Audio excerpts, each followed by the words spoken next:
Hello, everyone. This is William Armstrong here, but this is an article on the Register called UTM, an Apple hypervisor with some unique extra abilities. Fancy running Windows, Linux, and classic Mac OS on your modern x86 or ARM64 Mac? Walk this way.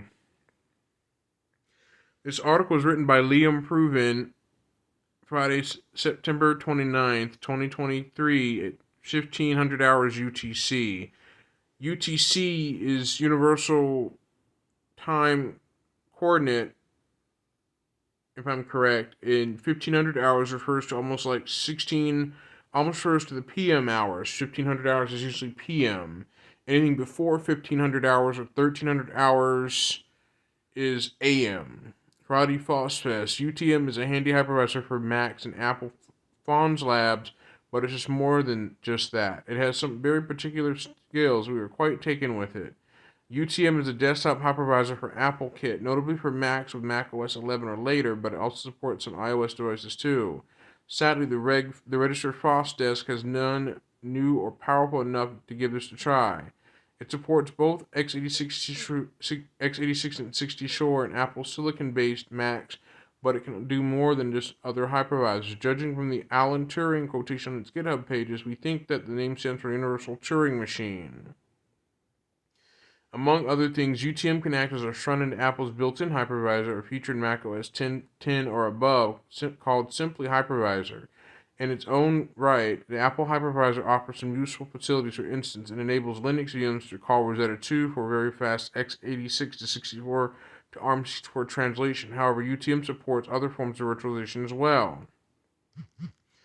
TLDR is Apple's ARM computers can emulate x86 60 Shore code through Rosetta 2 as a translation layer in the backend of Apple Mac OS X version 10 or above, or actually usually version 10 or higher, but Rosetta 2 is introduced in the ARM-based Macs. The first version of Rosetta, or Rosetta 1 as they unofficially call it, Rosetta 1 or just Rosetta, was featured in the Intel-based Macs to run PowerPC Mac OS applications on an Intel Mac through Rosetta on the Intel-based Macs. A certain version of Mac OS 10.3 or 10.2 would run it, but Mac OS 10.4 or 10.5 would drop support for the PowerPC Rosetta used to run PowerPC Mac OS applications and Mac software that was written for PowerPC back in the early 2000s. There's already a choice of a desktop hypervisors for Macs, of course, VMware Fusion Parallels Desktop, and of course the cross-platform VirtualBox.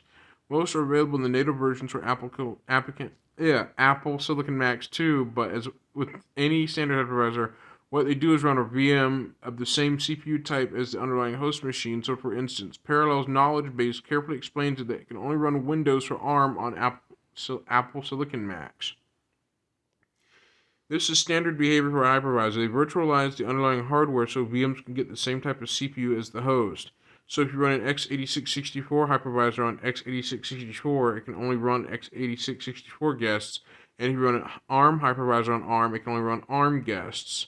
This is where UTM is different, as well as the Apple hypervisor. It also supports open source QEMU by French low-level programmer Uber Boffin Fabrice Bellard. Hopefully I didn't butcher that name pronunciation. QEMU is an unusual and complex tool to operate in several different ways, which means this is often misunderstood. QEMU is able to act as a whole system emulator running software for one CPU family on a totally different CPU. In order to do this, it has tools for creating and managing emulated hard disk drives, graphics network cards, and so on, all the virtual hardware that emulated system needs to run. Here's a brief irrelevant note. The Xbox emulator XEMU does use a form of QEMU or QEMU, a form of it to run the original Xbox emulator on Windows and Linux as well. It uses a form of it to some extent. However, where it gets confusing is that ever since version 2.620 back in 2007 for the Linux kernel, The Linux kernel has its own built-in KVM hypervisor, which in turn uses the hardware virtualization facilities in all modern Intel AMD chips, as well as the Reg FOSS desk covered in painstaking detail back in 2011. But all that KVM can do is talk to the CPU's built-in facilities at start and stop virtualized instances. KVM on its own has no ability to define virtual disk drives or graphics adapters or any of that. This is where QEMU comes in. It is widely used in most Linux distros to provide the supplementary front-end scaffolding to create, provide, and manage and all the additional hardware for VMs. Essentially, the Linux kernel provides the CPU, QEMU does the rest in this mode. QEMU does no processor emulation at all. The OS is providing that, meaning the guest code runs at close to native speed on a real underlying CPU. Rather less well known is that can do the same on Mac OS. A long story short example is PowerPC based Macintoshes had a virtual PC software written by Connectix, a Connectix virtual PC software for Mac OS 9. Well, not Mac OS 9, but Mac OS 9.2. Well, actually, it is 9.2 rather. Mac OS 9.2 had a Connectix virtual software called Connectix Virtual PC for Mac in early 2000 that people could run Windows 98 and Windows ME on a PowerPC based Mac, close to a full speed x86 PC, but the performance is not guaranteed on a iMac G3 running Connectix Virtual PC emulating a Windows 95-98 machine on a PowerPC based Mac, where the x86 code may not run at full speed compared to running on the original Intel processor or AMD processor. This is where the misunderstanding of QEMU comes from. It can work both as a full system emulator and as a Type 2 hypervisor with the help of a kernel and CPU that provide the relevant functionality. UTM wraps a friendly GUI around the two different hypervisors, one of them able to run in two different modes. It can use the Apple hypervisor directly, virtualizing or underlying Intel Apple Silicon CPU, but as well as that, it can also use QEMU, either as a hypervisor for native speed virtualization, but also in emulation mode. This is actually UTM running both classic Mac OS and Solaris on an M1 MacBook Air under Sonoma right there. Mac OS Sonoma on an M1 is right now that software showing running Mac OS 9.2 and Solaris on an M1. I don't have any Apple M1 computers to try that out myself. I don't, so I can't really tell you what it's like because I'm not able to get to that. The only thing close I was able to emulate PowerPC wise is the Xenia emulator on my other laptop, my HP laptop that's got an AMD Ryzen processor can emulate the Xenia emulator for Xbox 360 and RPCS3 well, but I was also able to try out an emulation of Mac OS 9.2 or Mac OS 8 on SheepShaver on Intel machine just to see what it's like to emulate Mac OS 8 or Mac OS 9 on SheepShaver on an Intel computer. There was issues with running the SheepShaver emulator on Mac OS 9 and Mac OS 8 on an Intel CPU, meaning there were some performance issues of the emulator freezing due to clicking on something that causes it to lock up directly or something like that I've had.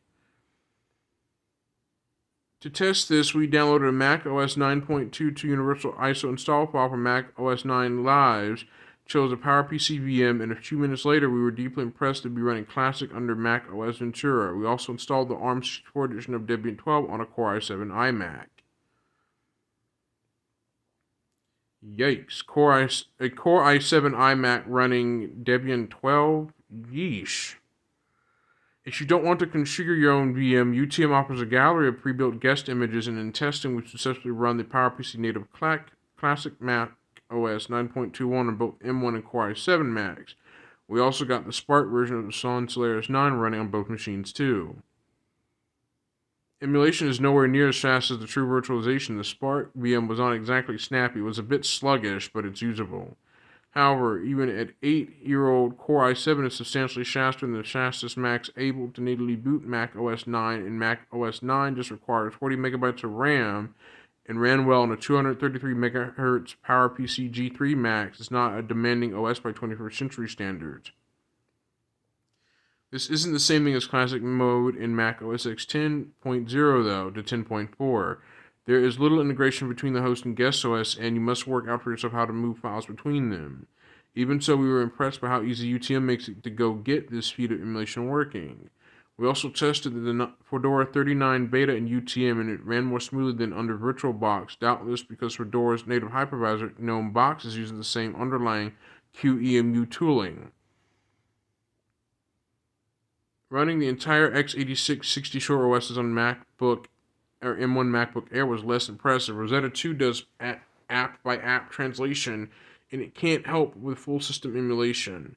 Performance of the guest OS was a little sluggish, but bearable. We could tolerate it for modest use.